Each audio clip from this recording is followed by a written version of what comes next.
দিনের আলোচিত ঘটনা যেহেতু বলছিলাম, একটু আপনার কাছে জানতে চাই যে ওয়েস্ট এন্ডে আপনার যাওয়া হয় কিনা? ধন্যবাদ আপনাকে।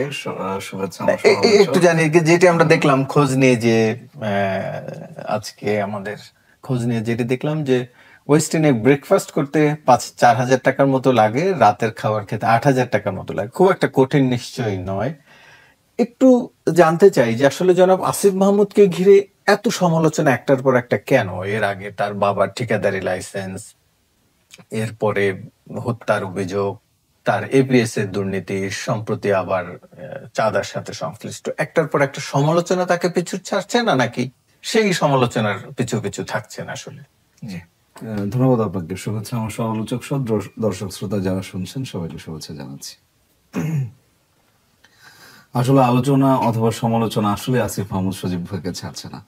যদি উনি বর্তমানে সরকারের একটি অংশ, কিন্তু ফ্যাসিবাদ বিরোধী আন্দোলনের সম্মুখ সারির একজন নেতা হিসেবে এবং ছাত্রদের পক্ষ থেকে একজন স্টেক হোল্ডার হিসেবে সরকারে উনি আছেন। সুতরাং সেই হিসেবে ওনার এই ঘটনা যেটা হয়েছে সেটা যদি আমি বিশ্লেষণ করি আমার মতো করে যদি আমি দেখছি পুরনো যে ফ্যাসিবাদের যে আচরণগুলো ছিল সেটার মোড়ক চেঞ্জ করে আবার নতুন ভাবে গিরগিটির মতো আরেকটা আচরণের মাধ্যমে কিন্তু আমরা সেগুলো বহিঃপ্রকাশ ইতিমধ্যে দেখা শুরু করেছি। যেই দিন না আসিফ বললেন যে আমি রাজনীতিতে অংশগ্রহণ করতে ইচ্ছুক, কোনটার কিন্তু সে কিন্তু আগে একবার বলেছিল যে আমি যে কোনোটাতে জয়েন করতে পারি, বিএনপিতেও জয়েন করতে পারি। সুতরাং এই ঘোষণা দেওয়ার পর দিনে কিন্তু তাকে নিয়ে একটা পূর্বে কি বলে এটাকে ধারণ কিন্তু একটা ভিডিওটা কিভাবে ধারণ করেছে সেটা পরে আসছি। সেই ভিডিওটাকে সামনে নিয়ে এসে কিন্তু তাকে সমালোচিত করার একটা চেষ্টা শুরু হয়ে গেল। অর্থাৎ ক্যারেক্টার অ্যাসাসিনেশন করবে অথবা আপনার রেপুটেশন অ্যাসাসিনেশন করবে, আপনাকে ডিহিউম্যানাইজেশন করবে। এটা ছিল হাসিনার টেকনিক। সেই টেকনিকটা এখন আবার সুন্দরভাবে কিন্তু আবার এটা শুরু হয়ে গেছে। এখন দেখেন যে ভিডিওটার মাধ্যমে তাকে এখানে প্রশ্নবিদ্ধ করা হয়েছে, ওয়েস্ট ইন্ডে যাবে নাকি নীলা মার্কেটে যাবে নাকি আসলে কোথায় স্টার কাবাবে খাবে, এটা আমি মনে করি তাদের ব্যক্তিগত স্বাধীনতা। উপদেষ্টা অথবা ছাত্র অথবা যারাই হোক না কেন, এটা তাদের ব্যক্তিগত স্বাধীনতা। সেইখানে আসলে কতটুকু খরচ আছে এবং সেটার খরচের সক্ষমতা ওনার আছে কিনা আমরা যারা আসলে একটু স্বাভাবিক বুদ্ধিসম্পন্ন তারা অবশ্যই জানি যে সেটা আছে কি নাই। কিন্তু যে ফ্রেমিং এর মাধ্যমে তাকে আসলে এখানে সমালোচনা করা হলো এবং যে ভিডিওটা আমরা দেখেছি, অপুর যে ভিডিওটা সামনে এসেছে সেই ভিডিওতে স্পষ্টত ভাবে সে আসিফ মাহমুদ সজীবকে দোষারোপ করছিল যে এই চাঁদাবাজির পিছনে যার অবদান ছিল তিনি হচ্ছেন এই উপদেষ্টা মহোদয়। কিন্তু ইন্টারেস্টিংলি আজকে কিন্তু আবার তার ওয়াইফ সংবাদ সম্মেলন করে বলেছেন যে তাকে জোরপূর্বক এই জবানবন্দি নেওয়া হয়েছিল ভিডিওর মাধ্যমে।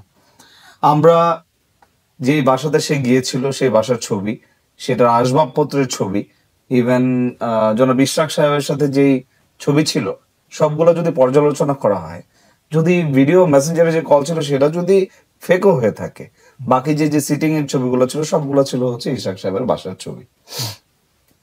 তাই যদি হয়ে থাকে সেখানে তাকে নেওয়া হয়েছিল ফ্রেমিং করার জন্য অপুকে, এবং তাকে এক সরাসরি চাপের মাধ্যমে পুরোনো ফেসিজম যে স্টাইলে ছিল সেই একইভাবে কিন্তু তাকে চাপের মাধ্যমে দিয়ে আপনার এই ভিডিওটা ধারণ করা হয়। এর একমাত্র উদ্দেশ্য অথবা কারণ ছিল ওই যে আমি মেয়র হতে পারি নাই, ওই যে ওইখানে আমি হেরে গিয়েছি, এটার একটা রেশের কারণে সেই শোধ নিতে হবে, রাজনীতিতে আমাকে জিততে হবে। এইটা শুধুমাত্র এইটার কারণেই কিন্তু এই ডিহিউম্যানাইজেশন অথবা আমরা যদি ডিফেমেশন আসিফ মাহমুদ সজীব করা হয়েছে। চাপের কথা বলছেন, ভিডিওটি কি আপনারা ফরেনসিক করেছেন নাকি ধারণা? না, এখনো পর্যন্ত তো সবাই ধারণা প্রসূতই আমরা কথা বলছি। যেটা আমাদের সামনে এসেছে সেগুলো অ্যানালাইসিস করে আমাদের বেয়ার আইজে আসলে যতটুকু দেখা যায় সেটা নিয়ে আমরা আলোচনা করছি, এবং এটার বিপক্ষে যে সমালোচনাগুলো আছে বা আলোচনা আছে সেটাও তারা বেয়ার আইয়ে দেখেই করছে। সুতরাং ফরেনসিক করার পূর্ব পর্যন্ত হয়তো আমাদেরকে ওয়েট করতে হবে, যেহেতু পুলিশ বলেছে তারা এখনো পর্যন্ত আছে। দুপুরেও ইন্টারেস্টিংলি দেখেন, দুপুর পর্যন্ত পুলিশ বলেছে তারা এই ব্যাপারটা তারা জানে না এবং তারা শুনতে পেরেছে এরকম একটা ঘটনা ঘটেছে। আসলে ওনারা বাংলাদেশে থাকে না। আমাদের গুলশান জোনের যিনি এসি সাহেব অথবা ডিসি সাহেব আছেন, ডিসি সাহেব প্রবাবলি এটা বলেছেন, উনি প্রবাবলি বাংলাদেশে থাকেন না, উনি অন্য একটা রাষ্ট্রে থাকেন। এত একটা গুরুত্বপূর্ণ ভিডিও আকাশে বাতাসে ভেসে বেড়াচ্ছে, বাট ওনাদের দৃষ্টিগোচর হয় নাই। এটার একটা ইন্ডিকেশন আছে। ইন্ডিকেশনটা যেটা আমরা এতদিন ধরে বলে আসার চেষ্টা করছি, আমাদের প্রশাসনকে সংস্কারের মধ্য দিয়ে নিয়ে যাওয়া হয় নাই। এটা পুলিশের দোষ না, এটা হচ্ছে যে আচরণটা বিগত 15 বছর ধরে তাদের ভিতরে ঢুকে দেওয়া যে কারণে হয়নি, সেই আচরণের দোষের কারণে কিন্তু তারা আগের মতোই রয়ে গেছে।